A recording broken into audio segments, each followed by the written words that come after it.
Hey, what's up guys? What's going on? Welcome back to Kchin Tonic. Welcome back to another delicious and tasty recipe on this channel.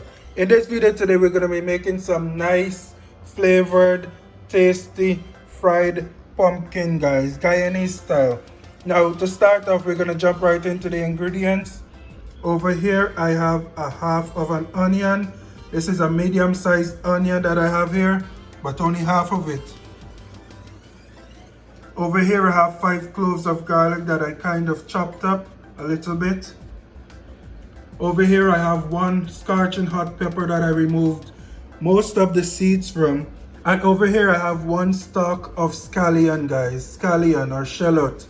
Now I'm not saying 1 stem, I said 1 stalk. Moving on to the pumpkin, over here I have some pumpkin, guys. I'm not quite sure on the measurement of the pumpkin. This was about a half of a pumpkin, the small sized one, and there wasn't any measurement on it. So yeah guys, it's not too much, by the way, and that is why we're going to be using this guy over here.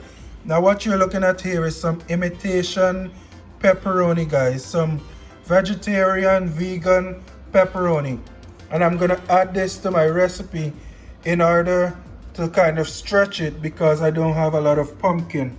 Now what I went ahead and did with this imitation pepperoni here, guys, I went ahead and boiled some hot water and I poured it over the pepperoni. And that's all I did, and the pepperoni expands, guys. And that's it. That's all you need to do. Now we're going to jump right into the rest of this recipe right now and continue making this delicious fried pumpkin, guys. Alright guys, now here over on my stove I have about a teaspoon of oil in my pot here. And I'm going to begin by adding my garlic as well as my onion to this pot here, guys. And I'm going to let those two go ahead and release as much flavor from them as they can, and which should take about a minute, guys. We're not going to burn these up too much. And after they do that, guys, I'm going to go ahead and add my imitation pepperoni to my pot, which is going to add a nice kick on, a nice flavor to this recipe today as well. Because if you smell that pepperoni, you'd want to slap yourself. So after about a minute, I'm going to go ahead and add my pepperoni to this pot here. Go ahead and let this fry a little bit and get some of this flavor infused.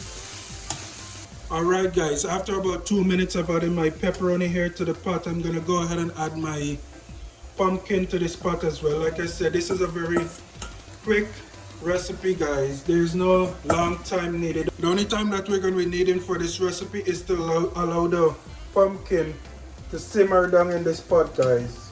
Alright, I'm going to go ahead and add my scallion as well as my pepper to this pot as well, guys, and mix that in. And if you've been keeping track, that's all my recipe, that's all my ingredients rather, that's already in this pot here, guys. And what I went ahead and do, I went ahead and reduced my heat to about medium to low, and I'm gonna place the cover on this pot here and just allow my pumpkin here to simmer down and start to get a nice mushy consistency, which is what we're looking for. Make sure that you're checking your pot, guys. And basically what we're gonna do, I'm just gonna let this cook down until it's at the consistency that we're looking for, and I will be right back to give you guys an update when there's some progress. Alright guys, now here we have it, my fried pumpkin pepperoni flavored dish here now, guys. Now of course I'm not cooking for aesthetics, so it might not be the most aesthetically pleasing dish. Now I did make some changes as I went along with this recipe. What I realized was that my pepperoni, my imitation pepperoni here was sucking up a lot of moisture and a lot of my water from my pot. And with that being said, I went ahead and added some water to my ingredients list, guys. I added 1 cup of water to this pot here. My pepperoni was sucking up a little too much of my flavor, too much of my water, guys. And look at that, guys. Now this dish can be enjoyed with a nice plate of white rice, guys. So yeah, thank you guys for watching. Be sure to join me another time, another day for this. This recipe took about 35 minutes to cook, guys, to finish, so keep that in mind.